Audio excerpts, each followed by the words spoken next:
जब आप चुनाव जीत कर आए थे, तब आप हमारी जब इंटरव्यू हुई थी दीदी, तब आपने कहा था कि जो मेरा मेन फोकस होने वाला है वो है रोड पर होने वाला है शिक्षा और स्वास्थ्य।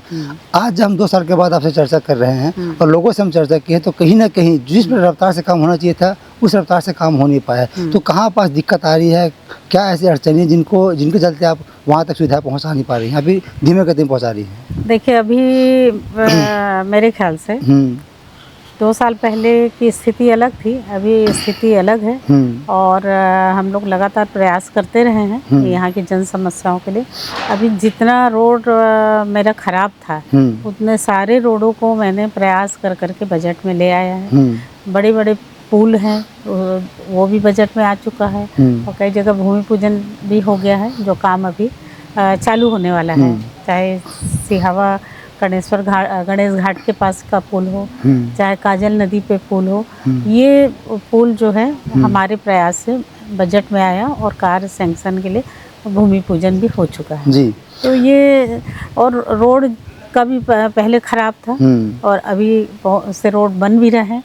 और जो रोड की स्वीकृति हुई है अभी नगरी से आपका बोरई मार्ग बजट में आ चुका है। आने वाले समय पे वो भी रोड बन जाएगा।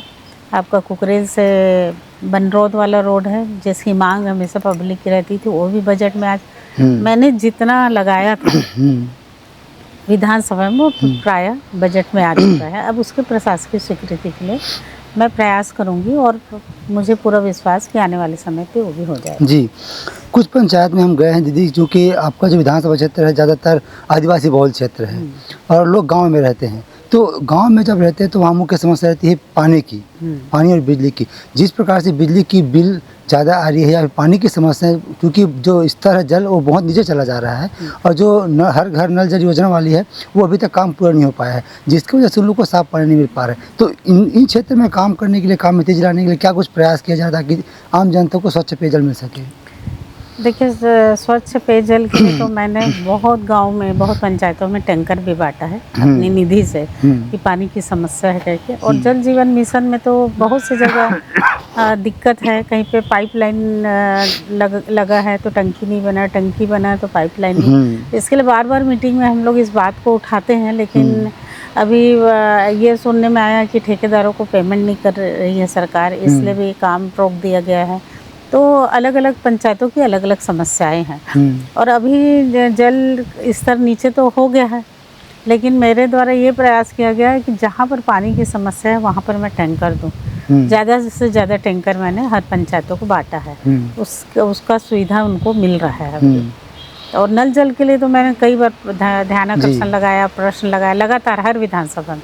एक भी विधानसभा नहीं छूटा होगा जिसमें हम लोग जल जीवन मिशन को नहीं उठाए होंगे। जी सही बोले, हम सुने भी हैं। लेकिन क्या पानी की संरक्षण करने के लिए जो चूँकि यहाँ व्यवस्था बनाई जा सकती है, पहाड़ों से घिरा हुआ आपका ये क्षेत्र है, तो क्या जल को संवर्धन करने के लिए बीच बीच में स्टॉप डैम के माध्यम से जलों का मतलब उसको प्रवाह को रोक कर पानी की जो स्तर है उसको उठाया नहीं जा सकता, प्रयास नहीं किया जा सकता है? अभी एक योजना यहाँ पे बन रही है सोंडूर के लिए एक टंकी बन रहा है सांकरा के पास। आप देखे होंगे, अभी दौरे में आए होंगे तो पाइप रखा हुआ है, पूरा पाइप आ चुका है। वो उसका पानी पूरे पंचायतों को मिलेगा और नगरी में भी एक टंकी बनेगी सोंडूर के पानी से, उससे पूरा सप्लाई जो हो वो होगा। उसका भी भूमि पूजन हो गया, वहाँ भी टंकी बनना है। अभी कहीं कहीं पे पाइपलाइन का काम हुआ है, लेकिन फॉरेस्ट के द्वारा कहीं पर दिक्कत आ रही है, इसलिए वो काम रुका हुआ है। नहीं तो ये योजना बहुत सफल योजना होगा। यदि इस तरह से बन जाएगा तो पानी की असुविधा ग्रामीण जनों को नहीं होगी, क्योंकि हर जगह पहुँचेगा, नगरी नगर पंचायत में पहुँचेगा, गांव वालों को भी पानी उससे मिलेगा। जी, स्वास्थ्य को लेकर क्या कुछ आपका मैप तैयार है दीदी? क्योंकि स्वास्थ्य अंतिम व्यक्ति जो गांव दूरस्थ क्षेत्र में बसे हुए लोगों हैं उन तक पहुंचाना बहुत ज़्यादा ज़रूरी है। क्योंकि रोड के लिए तो आप काम कर रहे हैं, अगर कनेक्टिविटी बन जाएगी तो जो सुविधा वहां तक पहुंच जाएगी, लेकिन उनके आसपास क्षेत्र में इमरजेंसी कभी भी आ सकती है, क्योंकि जंगल इलाका है। तो स्वास्थ्य सुविधाओं को बेहतर करने के लिए, अपडेट करने के लिए क्या कुछ प्रयास किया जा रहा है? स्वास्थ्य सुविधा को बेहतर करने के लिए तो ये क्या है, ग्रामीण क्षेत्र है, दूरस्थ अंचल है। अभी हम लोग जीवन दीप समिति में हम लोगों को 2-3 एम्बुलेंस भी मिला हुआ है, तो उस एम्बुलेंस को जैसे गट्टा सिली का काफ़ी बड़ा क्षेत्र पड़ता है, वहाँ एम्बुलेंस देना है। खल्लारी क्षेत्र में वहाँ पर एम्बुलेंस है, तो कहीं कहीं पर ड्राइवर वगैरह की थोड़ी दिक्कत आ रही थी पेमेंट वेमेंट का, तो हम लोग जीवन दीप समिति में चर्चा करके उसका हल निकाल लिए हैं और ये तत्काल सुविधा जो है उनको मिलेगी। अब वैसे नगरी में सामुदायिक स्वास्थ्य केंद्र है, अच्छा चल रहा है, डॉक्टर्स भी अच्छे हैं। बस बोराई में इसलिए दिक्कत है कि वो दूरस्थ अंचल है और वहाँ पे सिविल हॉस्पिटल हो गया है और वहीं से लगा हुआ आपका विश्रामपुरी है, इधर नगरी है और वो 4 पंचायतों का एक क्षेत्र है पर्टिकुलर, इसलिए वहाँ पे कोई डॉक्टर रहना नहीं चाहते एक्चुअली में जी। वहाँ पे क्वार्टर भी बना दिया गया उनके लिए, तो वहाँ पे उस क्षेत्र में थोड़ी दिक्कत है वहाँ पे, क्योंकि वो वैसे सामुदायिक सिविल हॉस्पिटल के लायक जगह तो नहीं था, लेकिन है तो आजकल आप लोग जानते हैं कि जैसे डॉक्टर्स की नियुक्ति करते हैं तो रहते नहीं हैं, ग्रामीण क्षेत्रों में रहना पसंद नहीं करते वो लोग, तो अपना शहरी क्षेत्रों को पसंद करते हैं जी। इसलिए डॉक्टर की परेशानी वहाँ पर है।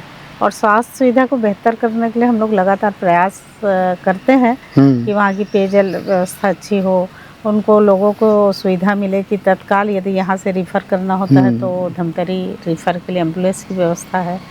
तो बहुत असुविधाएं होती है, तो उसके लिए भी हम लोग बार बार स्वास्थ्य मंत्री जी को लिखते भी हैं और कुछ सुविधाएं जो है धीरे धीरे मिल भी रही हैं जी। एक ग्राम पंचायत दीदी, वहाँ हम छोटे बच्चों से चर्चा कर रहे थे, तो उनका कहना था कि मैं पढ़ाई करता हूँ पोटा केबिन में हॉस्टल में, तो मैं अपने परिवार के साथ रह कर पढ़ाई करना चाहता हूँ, क्योंकि अगर हॉस्टल में जा रहे तो परिवार से अलग होकर वहाँ पढ़ना पड़ता है। वो बच्चा का उम्र मुश्किल से 11 साल रहा होगा, तो उनका ये एक मांग था कि हमारा जो आवाज़ दीदी तक पहुंचाएंगे कि स्कूल आसपास के क्षेत्र में अगर हो जाएगा ना, तो हम परिवार के साथ में वहाँ रह के वहाँ पढ़ाई कर सकते हैं और हमारे बहुत सारे साथी जो हॉस्टल में नहीं जा सकते। तो पढ़ाई को लेकर क्या कुछ, क्योंकि पढ़ाई बहुत ज़्यादा ज़रूरी चीज़ होती है। नहीं देखिए, कोटा केबिन है, आश्रम शाला, वहाँ तो बच्चों को रहना ही पड़ेगा, क्योंकि वहाँ का मैनेजमेंट एक अलग है ना। घर से रह के बच्चा स्कूल जाएगा वो चीज़ अलग है, और वहाँ पर सारी सुविधाएं उनको मिलती है। बच्चों को एक आत्मनिर्भर बनने का मौका मिलता है, इसलिए वहाँ पे यदि पोटा केबिन है, कहीं पे एकलव्य है, कहीं पर नवोदय है, वहाँ पे सारे बच्चे यदि पढ़ते हैं तो अच्छे बन के निकलते हैं। इसलिए वो बच्चों को जो है अगर पोटा केबिन में रहना है तो वहाँ माता पिता को समझाना चाहिए कि आपको वहीं रह के पढ़ना है, क्योंकि बाहर रह के उसको पोटा केबिन में नहीं भेज सकते, क्योंकि वो तो उसका तो नियम ही अलग है ना, वो तो एक हॉस्टल है। आश्रम शाला है जैसे, तो आश्रम में रहना पड़ेगा ना उनको। भाई गुरुकुल शिक्षण होता था तो गुरुकुल में लोग रह के पढ़ते थे ना, बाहर रह के मैं गुरुकुल में जाऊंगा ऐसा बोलेंगे तो ऐसा नहीं होगा जी, है ना। तो उनका कहना है दीदी, जैसे कि जो उनका गांव है ना वो पहाड़ के बीच में है, तो अब आसपास जैसे कि नदी, बरसात नदी में पानी बहती है तो उस पर जा नहीं सकते बच्चे, तो बहुत सारे बच्चे अब घर छोड़ के जा नहीं सकते पोटा केबिन में। तो उनका ये कहना है कि अगर कुछ पुल पुलिया का सुविधा हो जाए, रास्ते का सुविधा हो जाए, या फिर आने जाने के लिए कुछ बन जाए हमारे लिए कि आसपास में स्कूल खुल जाए, तो हमारे साथ जो और बच्चे। कहाँ की बात है ये मैं पंचायत की मैं आपको बताऊंगा। पोटा केबिन यहाँ तो नहीं है वैसे, ये वहाँ लगा हुआ दीदी, मतलब जो आश्रम रहता है ना गुरुकुल, वहाँ पढ़ते हैं हम लोग बच्चे। अच्छा। हाँ, मैं आपको उस पंचायत का नाम बताऊंगे कहाँ की इस बात है, मैं लिख के रखा हूँ। सियाव विधानसभा जी, सियाव विधानसभा क्षेत्र की बात है। तो मतलब स्कूल की व्यवस्था, जैसे कि अगर 3-4 गाँव आपस में है तो वहाँ अगर स्कूल की व्यवस्था हो जाती है तो इस पर काम करने के लिए शिक्षा की सुविधा है और साथ साथ में शिक्षकों की भी ज़रूरत है। तो इस दिशा में सरकार से मांग की है कि बेहतर सुविधा दिया जाए। हाँ, अभी तो सरकार ने इतना स्कूलों को बंद कर दिए हैं, सब जो पास स्कूल था। हाँ, हमारी कांग्रेस की सरकार ने जगह जगह स्कूल खोले थे। अभी भारतीय जनता पार्टी की सरकार आने के बाद पूरे स्कूल बंद कर दिए, तो स्कूल की दूरी तो बढ़ गई ना। हाँ। तो अब इसका तो समस्या का समाधान सरकार को ही करना पड़ेगा। हम लोग मांग उठा सकते हैं जरूर, हम लोग तो चिल्लाते ही रहते हैं कि शिक्षकों को भर्ती करो और स्कूल खोलो, नए स्कूल खोलने के बजाय आप और बंद कर रहे हैं स्कूलों को, है ना। और रही बात जो पोटा केबिन वाला बोल रहे हैं ना, तो उसको मैं संज्ञान में लूँगी, कहाँ की बात है, क्या है, क्या दिक्कत है उनको। यदि वहाँ पे मैं जाऊँगी और जा करके वहाँ की क्या स्थिति परिस्थिति उसको देख के बराबर विधानसभा में मैं इस बात को रखूँगी। जी।